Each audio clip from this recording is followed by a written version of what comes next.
तो आपने सुना ये 4 बातें कितनी इंपॉर्टेंट।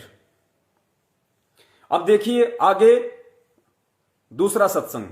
ये छोटी छोटी जो क्लिप हैं, दास ने 20-25 क्लिपें परमात्मा के सत्संगों को सुन के परमेश्वर ने सद्बुद्धि दी। दास ने उनकी कटिंग की कि ये कितनी इंपॉर्टेंट हैं, सीधी माइंड पे अटैक करती हैं, परमात्मा क्या समझाना चाहते हैं। अगला सत्संग आप सुनिए जिसमें परमात्मा जिक्र कर रहे हैं कि जब वो परमात्मा यहां आएगा, हमें अपना ज्ञान समझाएगा, हमें उस परमात्मा के विषय में जानकारी होगी, अपने लोक के विषय में जानकारी होगी, इस गंदे लोक के विषय में हमारे को अच्छे से जानकारी होगी। क्योंकि अब आज से पहले तो हम यहीं पे सारे सुख ढूंढ रहे थे, फिर परमात्मा ने आके बताया कि इससे असंख्य गुणा सुख तो सतलोक में है। उसके बाद भक्ति के प्रभाव से, उन मंत्रों की शक्ति से हमारे अंदर सतलोक जाने की तड़प बनेगी। फिर परमात्मा कहते हैं कि एक समय ऐसा आएगा तुम उस परमात्मा के प्रेम में तुम्हारे आंसू बहेंगे, उस परमात्मा के प्रेम में तुम्हारे आंसू बहेंगे। पुण्यात्मा एक बार सुन लीजिए, उसके बाद दास इस पे थोड़ा सा विश्लेषण करेगा। अब क्या बताते हैं, आवे ब्रहा कबीर लेन ने खुश होकर चालिए, और प्रेम की बारिश होने लागे फिर मलमल ना लिए। उस परमात्मा के प्रेम में आपकी रह रहकर आंसू बहेंगे। तो यह परमात्मा कह रहे हैं, परम पूज्य सतगुरु रामपाल जी महाराज जी कह रहे हैं कि आवे बेरा कबीर लेवण ने खुश होकर चालिए। और फिर कहते हैं परमात्मा कि उस परमात्मा की विरह में तुम्हारे आंसू गिरेंगे, उस परमात्मा को प्राप्त करने के लिए तुम्हारी आंखों से आंसू गिरेंगे। तो पुण्यात्माओं, अगर परमात्मा के प्रेम में हमारे आंसू गिरेंगे तो ये कोई छोटी सी बात नहीं कही परमेश्वर ने। अब जब हम इस पे विचार करेंगे तो मालूम पड़ेगा कि परमात्मा कौन है। यहां पे परमेश्वर कहते हैं कि आपके जब जानकारी आपको हो जाएगी, उसके बाद उस परमात्मा के प्रेम में आपके आंसू गिरेंगे आंखों से। तो पुण्यात्माओं, कौन से परमात्मा के प्रेम में हमारे आंसू गिरेंगे?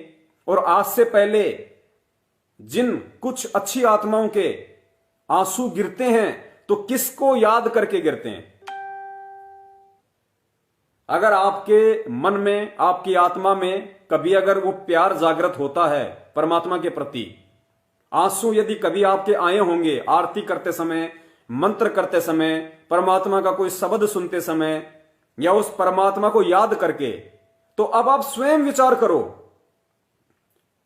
कि अगर आपकी आंखों में कभी आंसू आए हैं, आपको कभी रोना आया है, आपकी आत्मा कभी अगर गीली हुई है, तो कौन से परमात्मा को देख के, कौन से परमात्मा के प्रेम में, गुरुजी के प्रेम में, या जिनको हम कबीर परमात्मा मानते हैं जो 650 साल पहले आए थे, दाढ़ी मूंछ वाली जो फोटो है, जो तस्वीर है, आप खुद विचार करो। आप अपने जीवन में सबसे ज्यादा चिंतन किसका करते हो?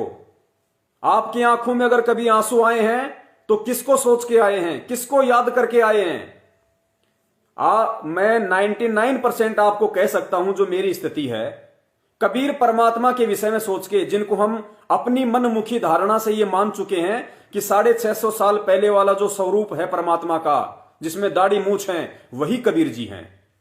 ऐसी हमने अपनी तरफ से मनमुखी सोच बना रखी है, जबकि आगे गुरुदेव स्पष्ट कर देंगे कि 650 साल पहले जो फोटो हम देखते हैं कबीर परमात्मा की, वो परमात्मा का असली रूप नहीं है, वो तो ना जाने कितने रूप बना के आ जाते हैं। तो अब विचार आपको करना है कि आपकी आंखों में आंसू अगर कभी आए हैं नाम लेने के बाद, तो किसको याद करके आए हैं? किसके विरह में आंसू आए? किसके प्रेम में आंसू आए? जिसके प्रेम में आंसू आए वही आपका परमात्मा, क्योंकि यहां इसमें कहा जा रहा है कि उस परमात्मा के प्रेम में आपके आंसू गिरेंगे। सुन लीजिए एक बार दोबारा। अब क्या बताते हैं, आवे ब्रहा कबीर लेन ने खुश होकर चालिए, और प्रेम की बारिश होने लागे फिर मलमल ना लिए। उस परमात्मा के प्रेम में आपकी रह रहकर आंसू बहेंगे। उस परमात्मा के प्रेम में आपके रह रह के आंसू बहेंगे। तो पुण्यात्माओं, ये आपने डिसीजन करना है, ये निर्णय अब आपने करना है। परमात्मा के इस संकेत को सुनकर, समझकर अगर आपके आंसू, आपको कभी रोना, आपको याद, आपके मन में वो तड़प अगर गुरुजी को देख के, गुरुजी के विषय में सोच के आती है, तो फिर परमात्मा कौन है? आपका परमात्मा कौन है? मेरे को कभी भी जो परमात्मा का 650 साल पहले वाला जो स्वरूप है, दाढ़ी मूछ वाला, उस स्वरूप को याद करके मुझे कभी भी रोना नहीं आता, कभी मेरी आंखों में आंसू नहीं आए। और हो सकता है दिन में मैं कभी उनको याद भी ना करूं। वो 650 साल पहले वाला जो स्वरूप है परमात्मा का, दाढ़ी मूछ वाला, मुझे तो 5-5 दिन भी याद नहीं आता, क्योंकि ना मैं उस स्वरूप के अपने घर में फोटो रखता, ना मैं उस स्वरूप के विषय में ज्यादा सोचता, ना मैं कोई चिंता करता। मैं अगर ज्यादा से ज्यादा सोचता हूं, चिंतन करता हूं, यदि मैं मनन करता हूं और मेरी आंखों से अगर आंसू गिरते हैं, यदि मेरे हृदय में यदि किसी की सूरत को लेके अगर पीड़ा उत्पन्न होती है, तो केवल मेरे परम पूज्य सतगुरु रामपाल जी महाराज जी है, मेरे गुरुदेव है, मेरे सतगुरु हैं। उन्हीं को मैं अपना कबीर परमात्मा मानता हूं, उन्हीं को मैं अपना सब कुछ मानता हूं, अपना इष्ट मानता हूं। तो मेरे साथ जो भी घटनाएं भक्ति मार्ग की घटती हैं, अपने गुरुदेव को याद करके घटती हैं।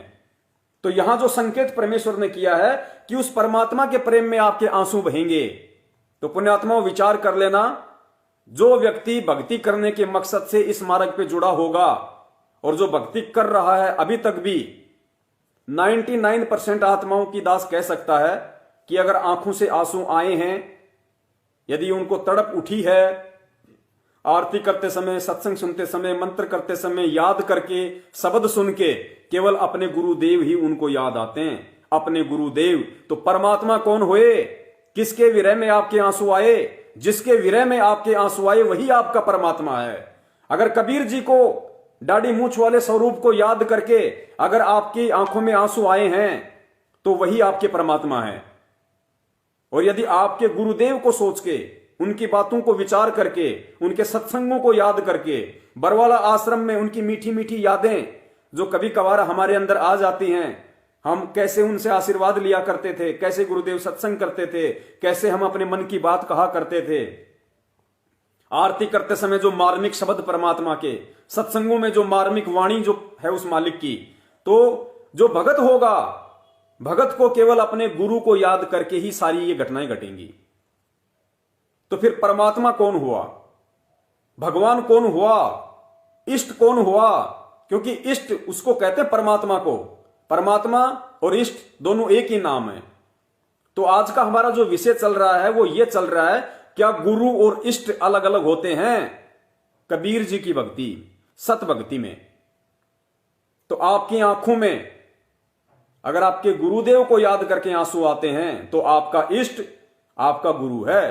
क्योंकि यहां आंसुओं के साथ में गुरुजी ने परमात्मा शब्द यूज किया है, गुरु शब्द यूज नहीं किया कि आपके गुरु के प्रेम में आंसू बहेंगे। नहीं, उस परमात्मा के प्रेम में आंसू बहेंगे।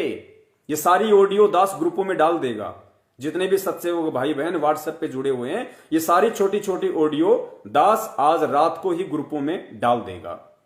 तो पुण्यात्माओं, धरती पे स्वयं कबीर परमात्मा मौजूद हैं और परम पूज्य सतगुरु रामपाल जी महाराज जी ने ये छोटी सी बात कह के कि उस परमात्मा के प्रेम में आपके आंसू बहेंगे, ये साबित कर दिया, ये संकेत कर दिया, ज्ञानी आत्माओं के लिए इशारा कर दिया कि भाई परमात्मा मैं हूं और कोई नहीं है। तेरे आंसू मेरे वियोग में बह रहे हैं।